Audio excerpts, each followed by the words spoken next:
আর বিশ্বনবী আফসোস করে বলেন আমার উম্মত হবে ৭৩ দল, ইহুদি ৭১ দল, নাসারা ৭২ দল, আর আমার উম্মত বুঝে থাকলে আওয়াজ করে বলেন। বিশ্বনবী বলেছেন আমার উম্মত ভাগ হবে কয় দলে?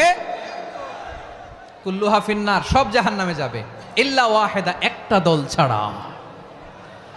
সাহাবারা বললেন মান হিয়া ইয়া রাসূলুল্লাহ, সেই নাজাত প্রাপ্ত জান্নাতি দল কোনটা? আপনি কি আমাদের বলবেন না? আপনি মেহেরবানি করে একটু বলে দেন তারা কারা।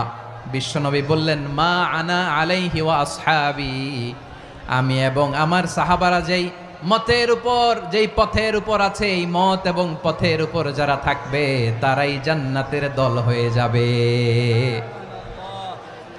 যারা আমার মত, আমার সাহাবীর মত এবং পথকে অনুসরণ করবে তারাই জান্নাতে যাবে।